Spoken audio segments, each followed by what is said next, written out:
Oi, pessoal, bem-vindos a mais essa nossa conversa.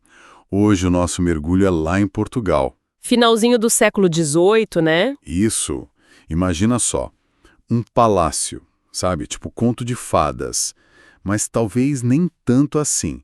O Palácio de Queluz. Ah, sim. O berço do nosso Dom Pedro I ou Dom Pedro IV de Portugal, como nasceu lá. Exato. E é nesse cenário que a gente vai entrar hoje. O que estava acontecendo ali naquele momento? Pois é, nosso guia vai ser o primeiro capítulo do livro Dom Pedro, a História Não Contada, do Paulo Resutti. O capítulo chama Filho e Neto de Reis. Boa. E qual a nossa missão aqui, então? A ideia é entender o clima, sabe? A atmosfera da época, as tensões na família, na política, o que cercou o nascimento dele em 1798. Não só os fatos, mas o caldo cultural mesmo. Perfeito. Então, vamos lá. Portugal, 1798. A Europa pegando fogo com a Revolução Francesa ali do lado. Exato. E em Lisboa nasce um príncipe. Mas, como o livro já adianta, tranquilidade não era bem a palavra da vez na corte portuguesa. E o palco é Queluz, um lugar que já começa com um nome meio Queluz. Misterioso, né? Totalmente. A origem de Queluz é incerta. Tem a lenda, né? Do nobre perdido na caça, Ah, essa é boa. guiado por uma luz, uma coisa assim. Isso. Ou uma figura, talvez um monge, que o leva a uma ermida, uma capelinha, e ele, em gratidão, transforma o lugar no refúgio dele. Bem cinematográfico, digamos. Uma história que já dá um tom, né? Mas tem a versão mais pé no chão, certo? Tem sim. A hipótese que busca raízes árabes. Quel seria vale e luz, amendoeira. Ah, então Queluz seria o Vale das Amendoeiras. Faz sentido. É uma possibilidade mais aceita, sim. E esse lugar, de quinta de caça, vira um palácio mesmo, né? Estilo barroco, rococó, obra do avô do nosso Dom Pedro, o Dom Pedro III. Tipo um Versalhes português, com toda aquela pompa. Inspirado, sim. Mas o Resutti marca uma diferença. Queluz era grandioso, mas talvez mais íntimo. Um palácio de veraneio, de lazer da família real, não o centro do poder como Versalhes. Entendi, mas um refúgio do que um palco político principal naquele momento. Exato. E é num quarto bem específico desse palácio que o Dom Pedro nasce. A Sala Dom Quixote. Só o nome já... Uau, nascer um quarto dedicado ao cavaleiro da triste figura. Pois é. E olha que curioso. Originalmente era para ser tipo uma sala de café, de lanches. Mas virou o quarto de dormir do Dom Pedro III, depois do casal Dom João VI e Carlota Joaquina. E como era essa sala? Arquitetonicamente interessante. A planta é quadrada, mas o teto em cúpula baixa, o piso, tudo cria uma ilusão de ótica, parece circular. E as paredes, isso, painéis pintados, dourados, contando a história do Quixote. Mas tem um detalhe aí, não é o original que a gente vê hoje, certo? Não mesmo. Teve um incêndio feio no palácio em 1934 que destruiu muita coisa, inclusive essa sala. O que existe hoje é uma recriação feita com base em descrições antigas. E que ironia. E o Dom Pedro morreu lá também, né? No mesmo quarto. Exatamente. Pouco antes do centenário da morte dele acontece o incêndio. Então tem esse ciclo. Nascimento, morte e o renascimento simbólico do espaço é forte. Muito forte. Mas voltando ao Quixote, nascer ali... Qual o significado disso? O livro explora, né? Sim, e aí a coisa fica interessante. O Resutti levanta a bola. Será que foi só uma decoração ou um prenúncio? Ele compara o Dom Pedro em alguns momentos da vida com o próprio Quixote. Como naquela luta pela filha dele, a Dona Maria da Glória. Exatamente. Defendendo o trono dela contra o irmão, Dom Miguel. Uma causa com poucos seguidores no início, quase uma luta contra moinhos de vento. Então, a ideia é que nascer ali poderia ter, sei lá, influenciado o destino dele, ou a percepção sobre ele. É a pergunta que fica no ar. Se aquele cenário quixotesco já não plantava uma semente de idealismo, ou talvez de impulsividade. Alguém destinado a lutar por causas, mesmo que parecessem perdidas. Faz pensar. É quase como se o ambiente já desse uma dica do personagem que estava por vir. E essa carga simbólica vai além do lugar. O nome Pedro também tem um peso enorme, né? Nossa, sim. As festas juninas para São Pedro. O livro descreve como era intenso. Uma loucura. fogueiras, fogos. O Resulti fala em violento bombardeio. Imagina o barulho, a festa. Todo mundo com um Pedro na família tinha que participar, né? Era quase obrigatório. E a figura de São Pedro no imaginário popular, ali na Península Ibérica, não é só o santo sério das chaves do céu. Tem um lado mais terreno. Isso, meio astuto, finório, sabe? Que usa a esperteza para se dar bem, tipo um Pedro Malas Artes ou até um Sancho Panza. Um São Pedro meio malandro. Exato. E o Resulti aponta que o nosso Dom Pedro acabou sendo associado a essas características. Cita até o José Bonifácio comparando ele ao Malas Artes. Caramba! Então o nome já vinha com essa fama popular junto. Parece que sim. É como vestir uma fantasia cultural, né? Antes mesmo de escolher, o nome já molda um pouco as expectativas. Total. Vira um rótulo. E falando em nascimento, a pompa era grande, mas tinha os bastidores curiosos. Ah, sim. A história da renda para o batismo é ótima. Conta essa. O Resulti cita documentos da Casa Real comprando renda fina caríssima para o enxoval do príncipe. Mas a nota diz que não teve recibo porque a vendedora era contrabandista. Não acredito. A realeza comprando de muambeira para batizar o herdeiro. Pois é. Isso diz muito, né? A formalidade toda por fora, mas por trás, a vida real acontecendo com seus jeitinhos. Mostra uma flexibilidade ali, né? Um pragmatismo inesperado. Exatamente. E a formalidade aparecia em outras coisas, como o nome completo, né? Aquela lista enorme. Pedro de Alcântara Francisco, Antônio João, Carlos Xavier de Paula, Miguel Rafael, Joaquim José Gonzaga Pascoal Cipriano Serafim de Bragança e Bourbon. Ufa! Dá para sentir o peso da realeza e das alianças só no nome, né? E a Gazeta de Lisboa anunciava o Formoso Infante. E quem eram os pais desse bebê tão esperado? Eram Dom João, que viria a ser Dom João VI, e a princesa espanhola Dona Carlota Joaquina. Um casal complexo, digamos. Ah, sim, a história deles é longa. Mas a chegada dela em Portugal já teve um caos, né? Teve. A descrição que o embaixador português mandou da Espanha antes do casamento... Essa é clássica. Ele deu uma floreada, né? E como? Pintou a Carlota Joaquina como magra, muito bem feita de corpo, feições perfeitas, dentes muito brancos, branca corada, muito viva... Até minimizou umas marcas de varíola que ela tinha, quase uma top model da época. Só que parece que a realidade não era bem assim quando ela chegou. Uma fake news diplomática para não estragar o negócio. Exato. Já dá uma ideia do clima da corte, né? Aparências, expectativas e talvez algumas decepções logo de cara. E politicamente, como estava Portugal naquele momento? Bem tenso. Era um cabo de guerra. De um lado, o que sobrou das ideias do Marquês de Pombal, aquela tentativa de modernizar, diminuir o poder da igreja, focar no comércio. Coisas mais alinhadas com o iluminismo, né? Que estava rolando na Europa. Isso. Mas Pombal tinha caído em desgraça quando o rei Dom José I morreu. E quem assumiu foi a mãe do Dom João, a Dona Maria I. E aí veio a reação conservadora, a tal da viradeira. Exatamente. A nobreza e principalmente o clero voltaram com força total. Ideias iluministas viraram coisa suspeita, teve perseguição em Coimbra, na universidade. A religião tradicional voltou a dominar tudo. Então era um choque entre modernidade e tradição, razão e fé. Perfeito, um conflito forte.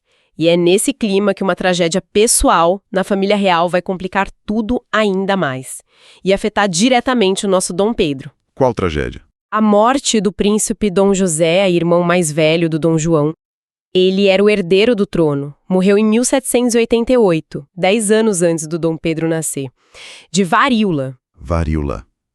Terrível na época. E isso mexeu muito com a avó do Dom Pedro, a rainha Dona Maria I, né?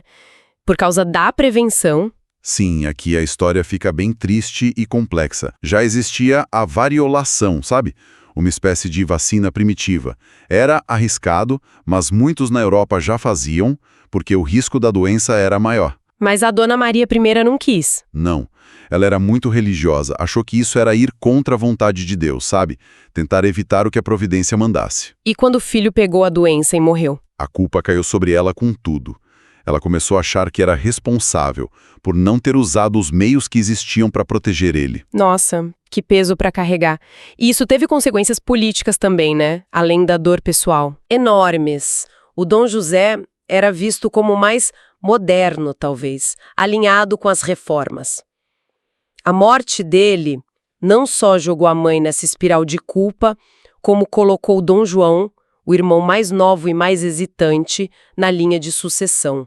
O rumo da monarquia mudou ali. E a saúde mental da Dona Maria I foi só piorando, né? O livro detalha isso bem. Sim, a viradeira, a culpa, foram o gatilho. Mas depois vieram outras perdas. O marido, Dom Pedro III, uma filha, até um confessor.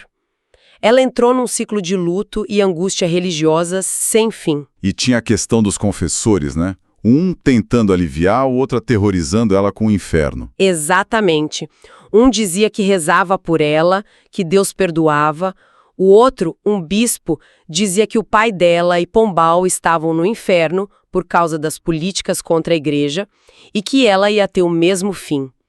O medo do inferno virou uma obsessão. Que tortura psicológica. E os tratamentos médicos que tentaram nela? Brutais. Chamaram até um médico inglês famoso, o Dr. Williams. Mas os métodos dele, purgantes violentos, camisa de força, banhos gelados, até umas pomadas que causavam feridas de propósito. Feridas. Pra quê? Acreditavam que isso puxava a doença para fora do corpo. E ainda tinha alimentação forçada com um instrumento para enfiar comida nela. Chocante. Mostra a vulnerabilidade por trás da coroa, né? E o limite da medicina da época. Totalmente. A situação ficou tão ruim que em 1792 o Dom João, pai do Dom Pedro, teve que assumir a regência oficialmente. A rainha foi declarada incapaz. E qual a consequência direta disso tudo para a criação do Dom Pedro? Bom, com o pai, Dom João, ocupado com o governo e se afastando da esposa Carlota Joaquina, ele preferiu o Palácio de Mafra, mais austero. Ela ficava entre Queluz e a quinta dela no Ramalhão. E o pequeno Dom Pedro? Acabou passando boa parte da primeira infância ali em Queluz. E quem era a figura dominante no palácio? A presença constante. A avó, Dona Maria I, a rainha considerada louca, morando ali com ele. Exatamente. O Resulte bate muito nessa tecla. Qual o impacto de crescer vendo a avó naquele estado? Ouvindo os lamentos, talvez vendo os tratamentos. Como essa convivência diária com a instabilidade mental moldou a criança. Uau! Isso muda tudo.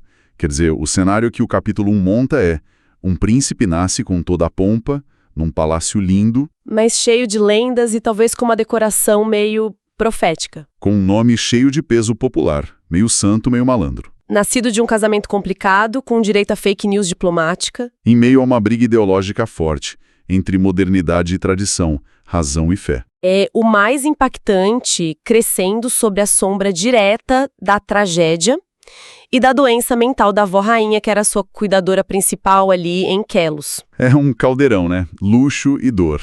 Protocolo e causa emocional, poder absoluto e fragilidade humana extrema. Tudo junto. Exato. E se a gente conecta os pontos, vê como história pessoal, saúde mental, religião, política, tá tudo amarrado. É nesse nó que a vida dele começa. E para quem quer entender Dom Pedro, ou mesmo a liderança de forma geral, isso já mostra muito. Ele não é um personagem de livro didático, né?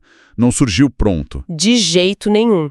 Ele foi forjado ali, nesse ambiente complexo, cheio de tensão, trauma, simbolismo. A tal história não contada começa exatamente aí. Fica claro que ele nasceu num epicentro de conflitos políticos, religiosos, familiares, pessoais, tudo ao mesmo tempo. E esses elementos com certeza deixaram marcas. Vão acompanhar ele. E entender esse ponto de partida é chave. Então, para entender o Dom Pedro adulto, o monarca, o imperador, a gente precisa olhar para essa criança, para o mundo em volta dela, para as sombras de Queluz. Exploramos o lugar, o nome, os pais, a política e essa tragédia da Dona Maria I, que é crucial. É a base para a gente tentar decifrar depois as complexidades dele, né? Exato. As impulsividades, os idealismos, As contradições. Exato. O nascimento e a infância não são só detalhes, são peças-chave do quebra-cabeça. E fica uma reflexão para a gente levar, né? Pensando nessa infância dele tão perto da instabilidade da avó, das tragédias da família, como será que as loucuras, no sentido amplo, as dores, os traumas, os padrões que a gente herda e os fantasmas da nossa própria história familiar moldam quem a gente se torna? O que a gente carrega, às vezes sem nem saber, e o que a gente luta para deixar para trás. Olá, bem-vindos a mais uma conversa nossa aqui. Hoje a gente mergulha no capítulo 2, Filho e Neto de Reis, do livro Dom Pedro, a História Não Contada, do Paulo Resutti. Vamos lá, explorar as origens do nosso primeiro imperador. A ideia aqui é desvendar mesmo aquele começo de tudo, sabe? O ambiente do nascimento do Dom Pedro, quem estava em volta, a confusão política familiar, enfim, como essa infância se conecta com a figura complexa que ele se tornou depois. Exato. E olha que curioso, o Resutti já começa com um detalhe ótimo. A renda para o enxoval do bebê real comprada de um contrabandista inglês. Sério? Renda de contrabando para o enxoval do príncipe. Pois é, já dá um gostinho, né? Da informalidade, talvez, das coisas naquela época, mesmo na realeza. Que doideira. Bom, vamos lá. O nascimento em si, 12 de outubro de 1798. Pompa total, né? Sinos tocando em Lisboa. Sim, sinos, salvas de canhão da Torre de Belém, dos navios no Tejo, aquele barulho todo para anunciar a chegada do segundo filho do casal Dom João e Dona Carlota Joaquina. E o nome. Aquela lista gigante. Ah, sim. Pedro de Alcântara, Francisco Antônio, João Carlos, Xavier de Paula, Miguel Rafael, Joaquim, José Gonzaga, Pascoal Cipriano, Serafim de Bragança e Bourbon. Ufa! Haja fôlego. Tradição dos Bragança, né? Essa coleção toda. Exato, uma tradição. E o lugar onde ele nasceu, o Palácio de Queluz, é super simbólico. O livro diz que foi na Sala Dom Quixote. Na Sala Dom Quixote, poxa, nascer ali parece até uma profecia, não acha? Considerando a vida dele depois. Totalmente. O Resutti descreve a sala, sabe, toda decorada, painéis dourados com as aventuras do cavaleiro. É impossível não traçar um paralelo com as lutas do Dom Pedro, né? Aquelas causas meio idealistas, às vezes perdidas. Era uma conexão muito forte que o livro já traz de cara. E o Palácio de Queluz em si? O livro fala um pouco das lendas, da origem do nome. Fala sim, tem umas histórias pitorescas de aparição, nobre perdido, mas também a origem mais provável do árabe, né? Vale das Amendoeiras. Era um lugar que a realeza gostava. Clima bom, mais tranquilo que Lisboa. E era um palácio que já tinha uma história antes, né? Não foi sempre dos Bragança diretamente. Isso. Antes pertenceu aos marqueses de Castelo Rodrigo.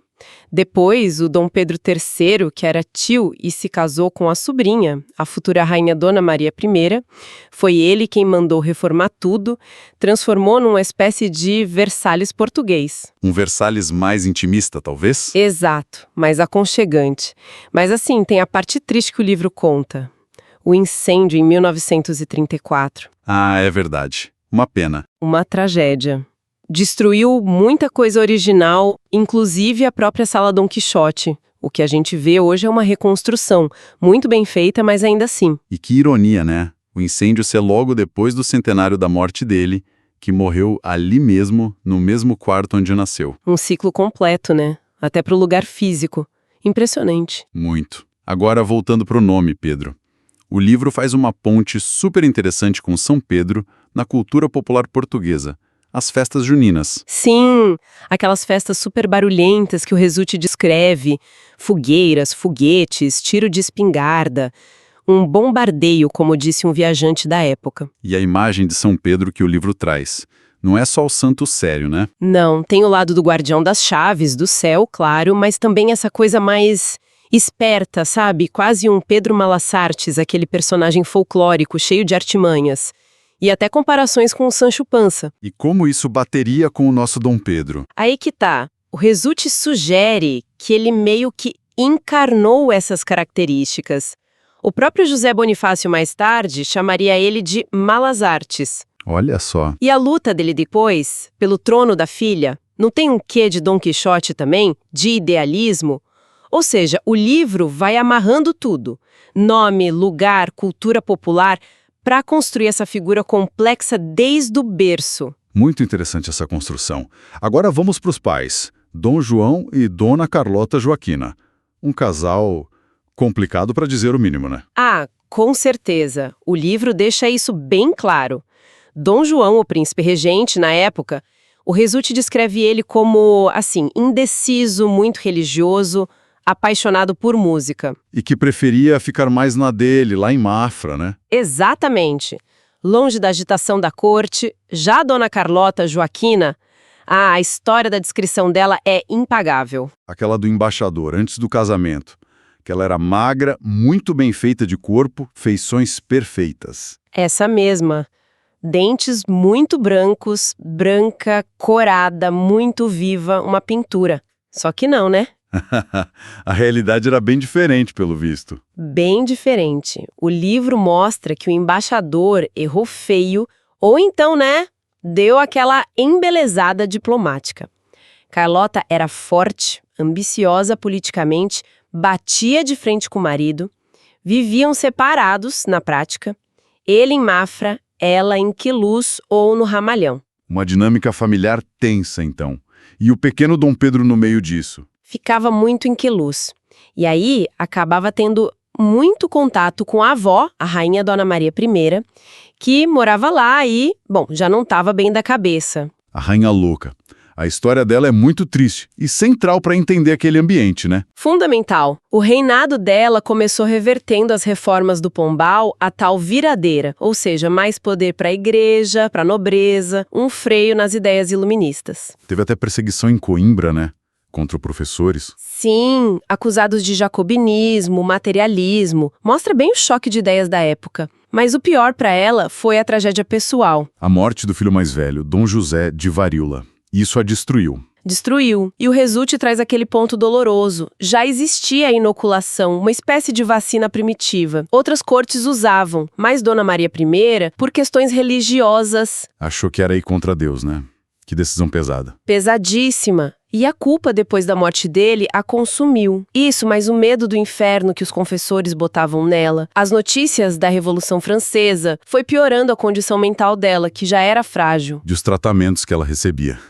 O livro descreve coisas horríveis. Horríveis mesmo. Camisa de força, banho gelado, sangria, aquelas pomadas que abriam feridas. Nossa! Um retrato sombrio da época. E é nesse clima que o Dom João assume a regência. Com a mãe naquele estado, os pais separados. Que infância pro Dom Pedro, hein? Exato.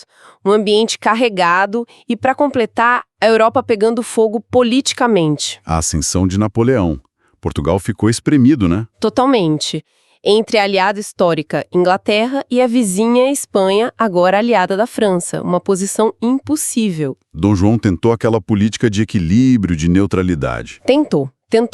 Mas Napoleão não era de negociar muito, né? Veio o bloqueio continental, a proibição de comércio com a Inglaterra e a pressão sobre Portugal foi brutal. O ultimato de 1807. Fechar portos, declarar guerra à Inglaterra, prender ingleses. Exigências drásticas. Dom João ainda tentou manobrar, sabe? Avisou os ingleses que ia fechar os portos para acalmar Napoleão, mas sem romper de verdade. Uma jogada arriscada. Muito. Só que Napoleão já tinha decidido invadir. O Tratado de Fontainebleau com a Espanha já previa a divisão de Portugal.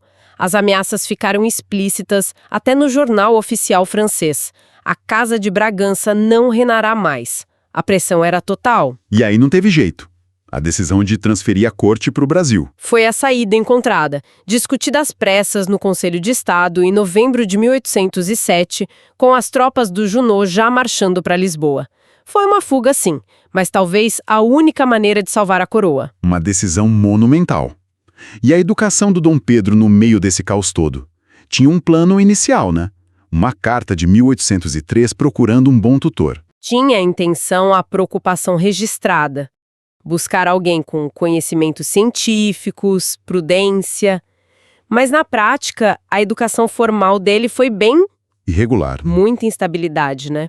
Política, familiar. Exato. Tudo conspirou contra um plano certinho, Parece que ele aprendeu muito mais por conta própria, observando, experimentando. Meio autodidata, então. Em grande medida, sim. A curiosidade dele era grande. E essa falta de rigidez formal talvez explique um pouco o jeito mais impulsivo dele depois, né? Faz sentido.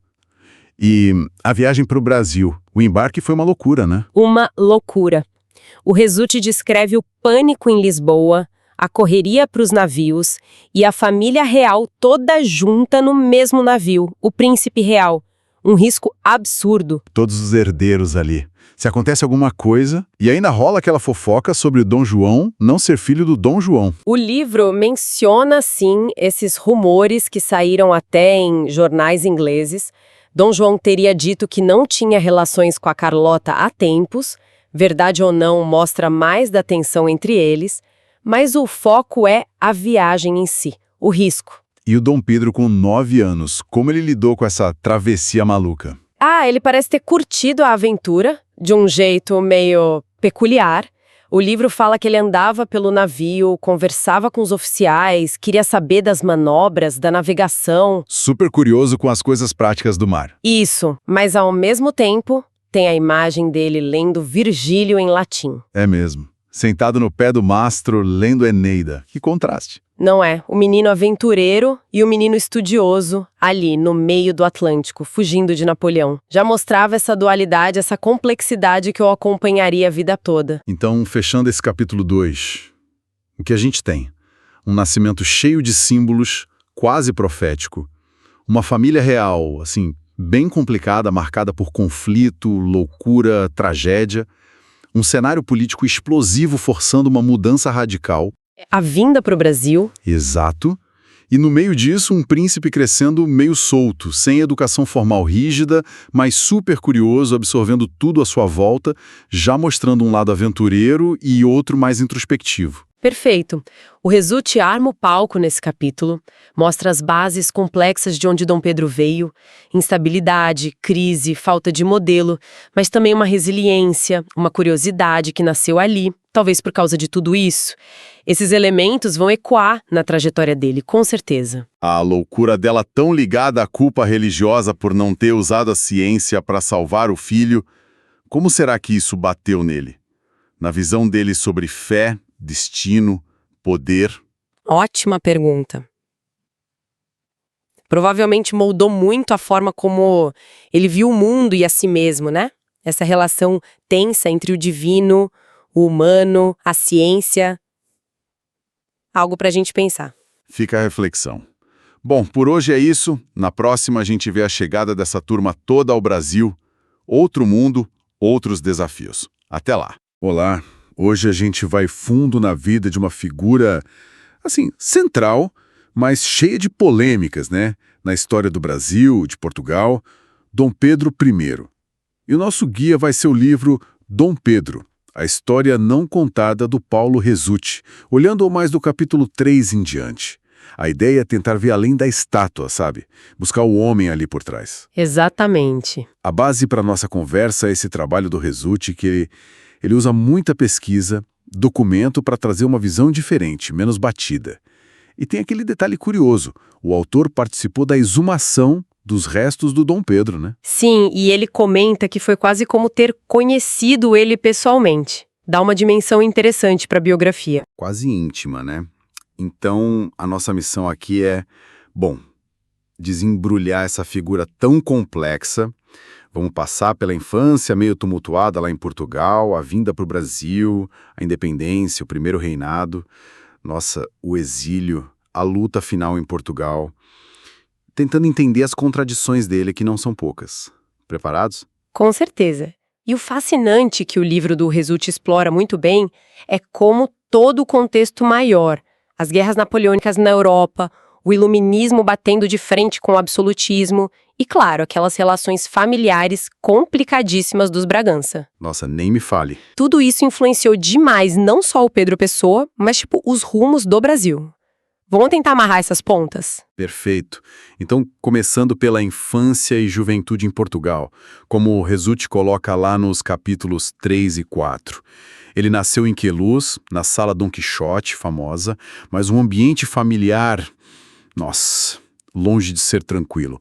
Os pais Dom João VI e Carlota Joaquina, um casamento infeliz, cheio de conflito. E ainda tinha a avó, Dona Maria I, a louca, né? Vivendo com aquela culpa religiosa toda, a instabilidade. Exato, um cenário que, como você disse, deixou marcas. E como a falta de um lar estável, essa convivência com a avó doente e, principalmente, a falta de uma educação formal consistente, sabe? Apesar de tentarem nomear tutores, nunca engrenou direito.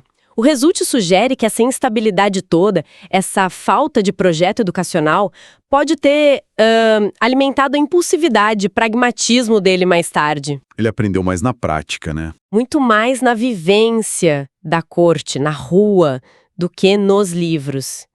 Aí fica a pergunta, essa falta de preparo foi só uma fraqueza?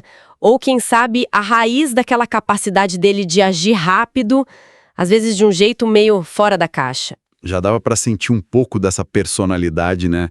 O livro fala que comparavam ele com São Pedro, mas também com Pedro Malas Artes. Ah, sim, aquela figura esperta, meio impulsiva, que sempre dava um jeitinho. É, um príncipe que não se encaixava muito no molde tradicional. E, enquanto isso acontecia lá dentro, a Europa, como eu disse, pegava fogo.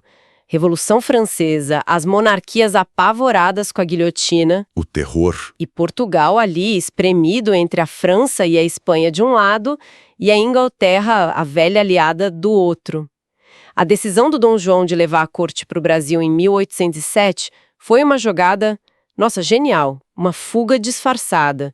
Mas para o Pedro, com 9 anos na época... Foi o início de uma grande aventura. Exatamente. E o Resulti descreve ele super curioso no navio, sem medo, se metendo com os marinheiros, aprendendo a navegar. Dá para imaginar a cena. Um príncipe adolescente, no meio de uma fuga pelo Atlântico, lendo a Eneida em latino converse. Ali já estava o gosto pela ação, pela coisa real. Pois é. Aí chegamos na parte 2 do livro, A Vida aqui no Brasil. Primeiro em Salvador, 1808, um choque, né? Culturalmente falando. Uma cidade de maioria negra, a escravidão ali escancarada, e logo depois, a medida que mudou tudo, a abertura dos portos. Isso é chave. A abertura dos portos, que Dom João fez por pura necessidade para sobreviver economicamente e agradar a Inglaterra, foi como o Resulti aponta o verdadeiro ponto de partida para a independência do Brasil. Cortou o cordão umbilical, né? Exatamente, uma decisão pragmática com consequências, nossa, revolucionárias, irreversíveis. De Salvador foram para o Rio, aquela beleza toda da Baía de Guanabara, mas uma cidade cheia de problemas, saneamento precário. A família real se espalhou, Dom João e os filhos na Quinta da Boa Vista, que aliás foi cedida por um traficante de escravos. Olha só! Elias Antônio Lopes, Dona Carlota e as filhas em Botafogo, Dona Maria I isolada no Paço. E a educação do príncipe aqui continuou irregular. Teve aulas de música, sim, com Marcos Portugal. Mostrou talento, chegou a compor, inclusive a melodia do que viria a ser o hino da independência, que era originalmente uma peça popular. Interessante isso. Mas como o Resulti detalha, depois que um preceptor morreu, não teve um plano firme. Ele acabou sendo mais influenciado pelo ambiente da corte, pelos modos mais populares, menos formais, absorvendo o que o Gilberto Freire chamaria de erotismo grosso. Isso formou um príncipe com jogo de cintura, carisma, mas com lacunas na formação de estadista, sabe? Faltava aquele polimento, o estudo mais sistemático. Faz sentido. Avançando um pouco, vamos para o casamento com a Leopoldina da Áustria, capítulos 10 a 15. Um clássico arranjo de Estado, né? Totalmente. A Áustria precisando de grana depois das guerras napoleônicas e o herdeiro do Império Luso-Brasileiro era um partidão. E o curioso é que os austríacos sabiam dos problemas do Pedro.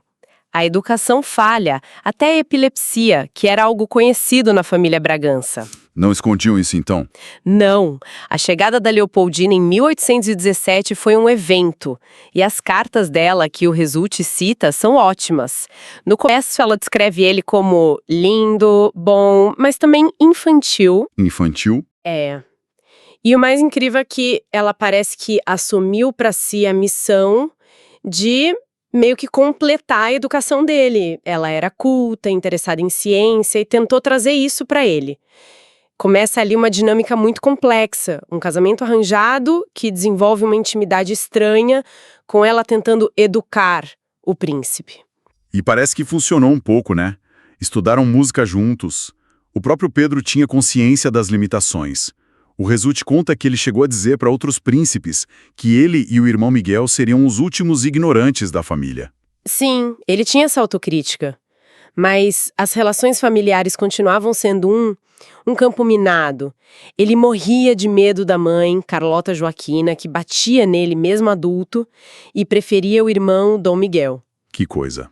E essa tensão toda se refletia na personalidade do Pedro, que o Resulte pinta como muito dividida. Defendia ideias liberais, mas tinha rompantes absolutistas.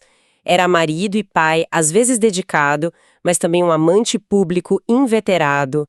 Essa dualidade vai marcar tudo. E a coisa começa a acelerar com a Revolução Liberal do Porto, em 1820.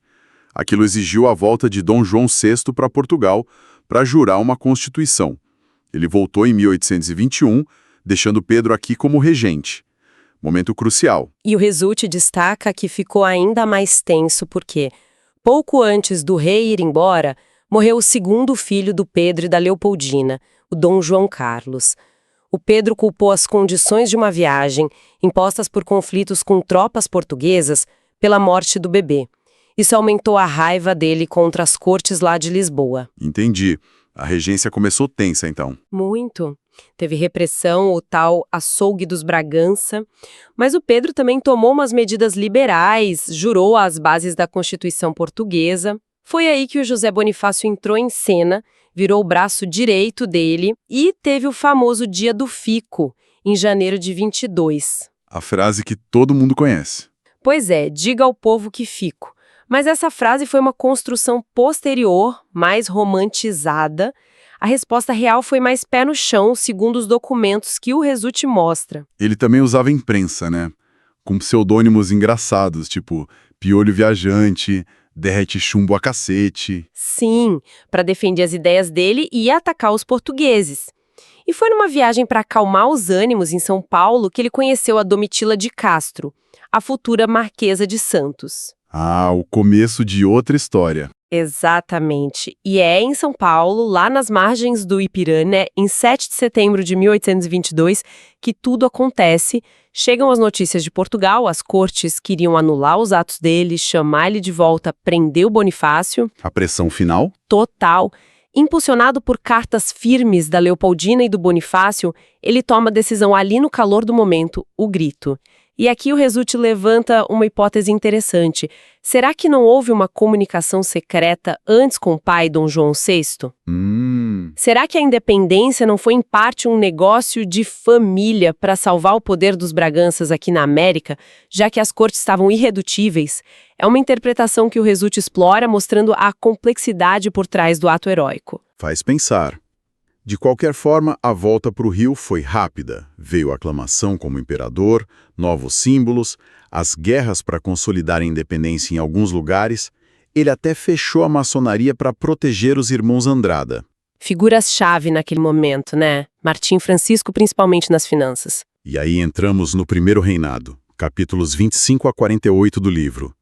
Logo em 1823, a Assembleia Constituinte. O discurso do Dom Pedro, como o Resulte analisa, já mostrava tensão. Queria uma constituição liberal, sim, mas que fosse digna dele. O choque entre o liberal que ele dizia ser e o temperamento autoritário ficou claro ali. E uma das maiores contradições desse período que o livro aborda muito bem é a escravidão.